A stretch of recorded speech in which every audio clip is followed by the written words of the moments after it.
Guys, a very good morning to you all. Gav, nice to see you. How's things? Yeah, we're doing okay. Just into week 8 of our home learning programme, so ready for that now. And we've got 2 future stars with us this morning from the Youth Academy, who we'll introduce now. JJ, if I can start with you. You tell us a wee bit about yourself. Which age group are you in? I'm in Aberdeen under 11s. Okay, very good. And what position do you play? Right wing. Sometimes I play on the left, and sometimes I play right back. Right. Okay, that's good. And who are your coaches? Liam McGarry and Chris Maver. Okay, are they good coaches? Yeah. And Aaron, just the same to you. Which age group are you in? I'm under 15. Okay, and what position? Well, I've got a few. Maybe centre mid, right back. They sometimes play in the wing. So. Okay, very good. Gav, you've got some very versatile players here, which is good, isn't it? Yeah, well, I mean, JJ's at an age group where we rotate the positions a lot more as well. And Aaron's a player who, in our 15s just now, because of his technique, he can play in a variety of positions as well. But he knows himself that one of his goals at the moment is to start forming his football identity, to work out his best position that's going to give him the best chance to progress through the academy to earn a professional contract. Good stuff. And guys, I must ask, are you both Aberdeen fans? Yes. Good answer. Right, Gav, like everybody at the club and most people in the country, there's obviously the coronavirus has left us with a lot of challenges, but you've adapted and you've been doing some great work. If we can first start, I mean, way back in week 1, you guys created the Inspire Practice videos, which was a huge success, wasn't it? Yeah. Yeah, I think what happened there was when we realised we were going into lockdown and the severity of this, we just basically decided straight away to throw out a couple of videos. Liam McGarry, the work that he does in the pre-academy that filters into the children's programme. We had a lot of videos at the time of some of the boys who were at the sort of mid-levels of our homework programme. So we just threw a couple of them out to try and initially see what interest that generated. And I think the first 2 videos got about 200,000 hits, and we thought, okay, there's something to do here. And at the same time, we thought, rather than keep it within Aberdeen, let's just use some of our content, share some of our ideas. And just while kids are going into this lockdown period, I'm talking about lockdown for football at the time, let's try and inspire as many people to get on board. And then since then, we've been working with lots of other clubs, trying to help them as well. But just need to get as many kids out playing with the ball. But I think that novelty phase probably lasted around 1 to 2 weeks, and then certainly from our side of things at the academy, we had to get our head down and start working on the real quality stuff that these boys have all been involved with since. Yeah, guys, if I can just ask you, Aaron, first of all, I mean, did you do a video and seeing the other videos that your teammates have done, did that help inspire you? I saw a couple of videos on Twitter that I could maybe try first, and then I'd done them and then put them into Gavin and all that, and then all the 1 minute challenges came out, and then kind of made me want to do them. Yeah. And JJ, was it weird seeing your friends on social media doing these videos? Yeah. How, JJ, have you managed to keep in touch with your other friends, your other teammates at all? I FaceTime to my friends every day. Do you? Okay, good stuff. So you try to keep all the other teammates keep in touch with each other. Okay, good stuff. So the Gav, you said after the novelty of the videos wore off, but you got down to the hard work of the homework. So tell us a wee bit about that. I mean, you've obviously got a lot of players. I think 98 players signed, 50 pre-academy players. So try to keep them engaged in homework for the whole time. Tell us a bit about that. Yeah, so we made a conscious decision to split the groups, and so Liam McGarry looking after pre-academy up to under 12s, which is his remit as children's programme manager, and myself 13s to 17s. And what we did with that was we've basically put the challenges out to the boys. We've also got the sports science programme running alongside that. And so far to date, I've not got an update from the weekend, but as of Friday, myself and Liam were just over 2,100 videos we've had to review and feedback on for the boys. And they can come in from any time from 5:30 in the morning till about midnight, and listen, we're not worried about that because we are placing high demands on these boys during this period of time. So again, in return, they're going to get our full effort and energy, because this is, in my opinion, it's the most interesting football experiment that we've ever experienced. Gav, your internet must be better than mine if you're managing to download that number of videos. JJ, I'll just come to you. Can you tell us a wee bit about your homework, what you do? Just how long during the day do you spend doing your homework? Well, I'm in my back garden for at least 5 hours a day doing my football skills and my challenges. Wow, okay. That's a lot. And Aaron, do you do similar length of time? Maybe not as much as that, but I've got schoolwork to do in the morning, and then I'll do maybe half the day on that, and then go out to my back garden and practice all the skills I've got to try complete. Okay. And Aaron, have you managed to get yourself into a routine? So have you done like your schoolwork in the morning and then maybe your football in the afternoon? Yeah. And JJ, what types of things have you been working on? Is it areas of your game you're trying to strengthen? Well, I've been doing 5K runs to try get my fitness up every most days. Okay, well done. And Gav, I mean, you've always made the point, you guys, you can give them the platform at the Youth Academy, but these guys have got to go away and do homework, haven't they? Even during normal time, it's such an important part of it. This is where we were very fortunate, Mal, that we've had a homework programme in existence for certainly, well over 10 years. And we've adapted it and evolved it. And basically the work that Liam does at the very beginning with the young players, that just filters through. So even if you look at the guys in the first team just now, we don't need to name them all, but all the boys in the first team and the reserve squad, the guys who started out at the early stages, they'll all be familiar with the football homework programme. So when we've had the first team lads involved in some of the classroom sessions recently with these boys, they can all relate to what it takes to practice to try and master a certain skill at a young age. Absolutely. And Gav, I wanted to check as well with the videos. We noticed quite a few of them have been doing stuff inside. There wasn't anything broken, was there? You haven't had angry mums into you yet, no? No, not as much because the weather's been so good, but there's certainly there's a lot of people needing to get on some of that grass seed because the grass has all been worn out. But I think, it's important to understand with the videos that these boys would tell you when they send the video in. It's not a case that we're gonna give some feedback, but it doesn't mean they're going to pass the certain level that we require. So there's a lot of feedback in there for them to go and improve it. So it's not uncommon, and I'm sure JJ and Aaron would tell you, it's not uncommon to be sending in some of your video clips to get further feedback to improve your technique. And it's maybe a week or two later until you actually pass the level that we require. And some people will go through and send 10, 11 videos in. It's not a case of them going away and being disappointed. This is more about getting to the standard that's going to help them on the pitch when they get back to Cormack Park, because the improvements that we're seeing just now are significant across the board. And like I say, I'm really, really excited to get back and to see the difference it's going to make. Yeah. Guys, can I just ask you both, I mean, you've all waited as a club a long time for a training ground. And then Cormack Park came along, and then we unfortunately haven't been able to use it. But you guys have trained there. JJ, how did you find Cormack Park? It's better. I like how it's like an astral pitch because it's better than in Balgownie. There's nothing wrong with Balgownie. And Aaron, how many nights are you guys training? How many nights would you normally be training at Cormack Park? 3 nights a week.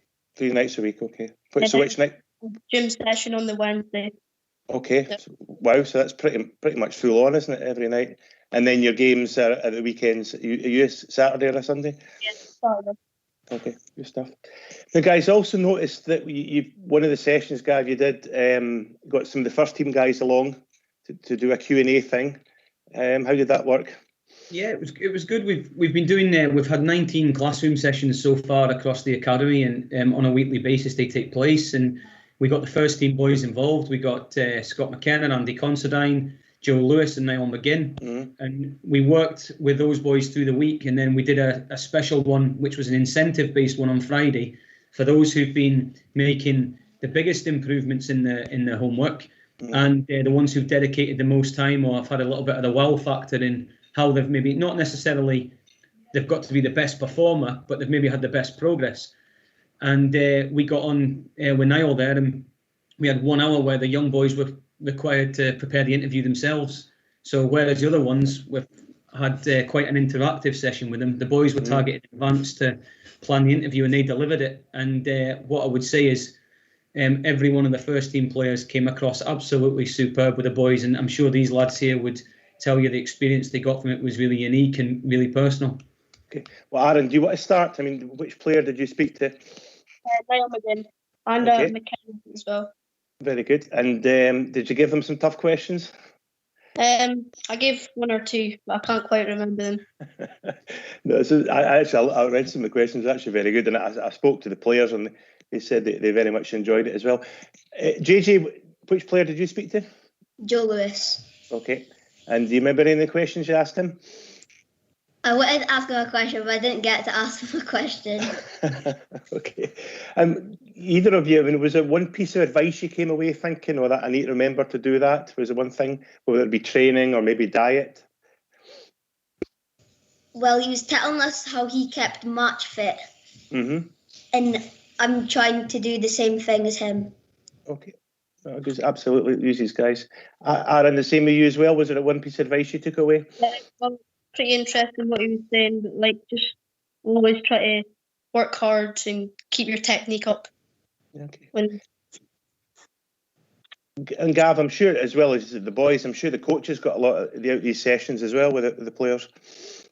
Yeah, I mean, it's myself, Liam McGarry, and Neil Simpson who are on the calls, and really, it's a case of we try and make the calls what we class as non-touristy. So the way it's working with the boys in the workshops is we don't want it to be something where they could read in one of your programs, the interview that's produced there. We want to really dig underneath the surface a lot more and make it really personal to the sort of youth level that these guys are at, and actually go right back to the experiences that the lads we've spoke about there, Joe, Andy, Niall and Scott, how they found it coming through a youth academy and what were their setbacks, and really get down to the nitty gritty. And to be honest, it was quite inspiring, because most of the boys there hadn't really had much opportunity to explain what it was like at that age, because you talk about what happens now in their game and, or on the international scene for some of them. So it was nice for them to go back and actually dig out some old stories, and certainly ones that we hadn't heard as well.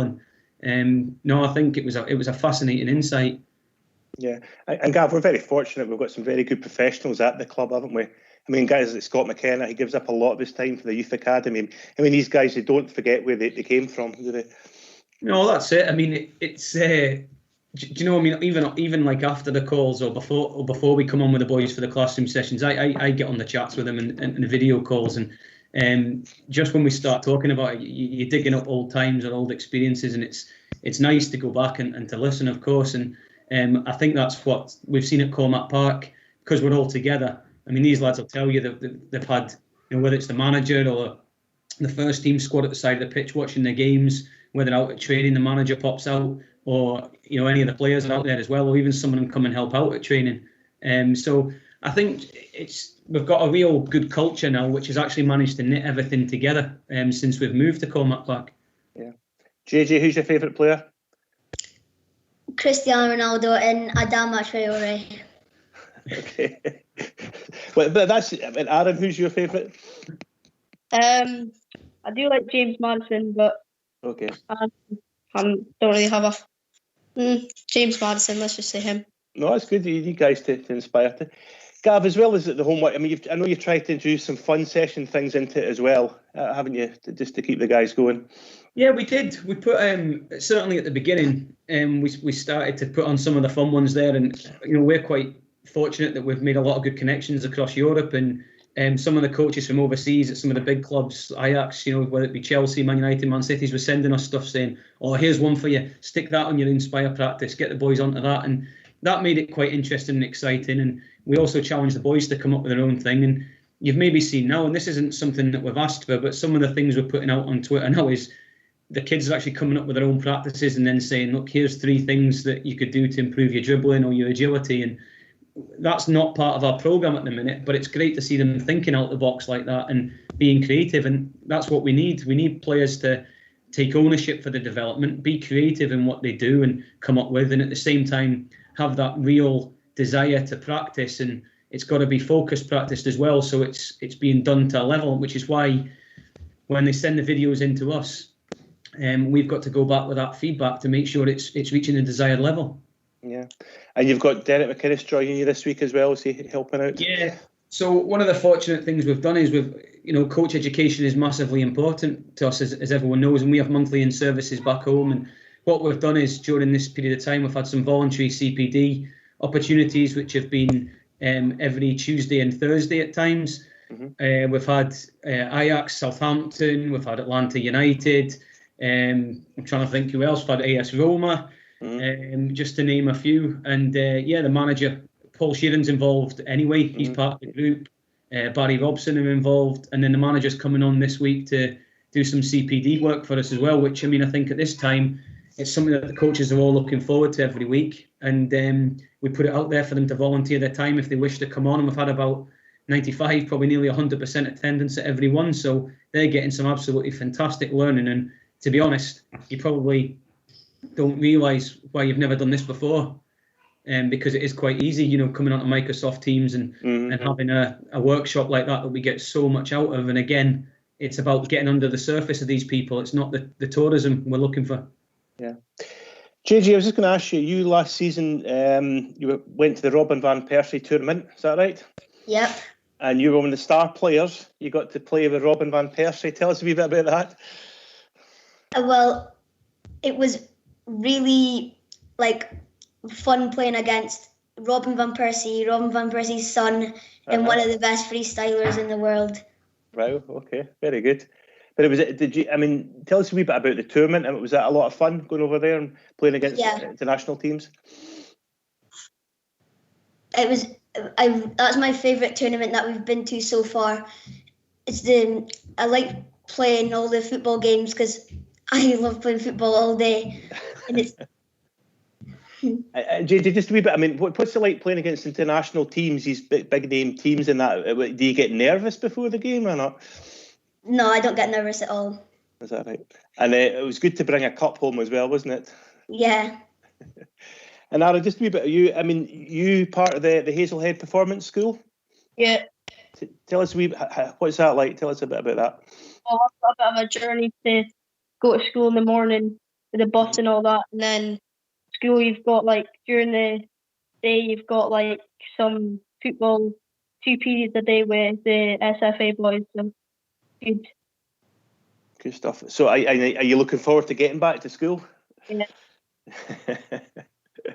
But Gavin, it's finally, it's been a huge challenge this for, as you say, for everybody, but particularly the Youth Academy. But you must be really inspired by some of the things you're seeing.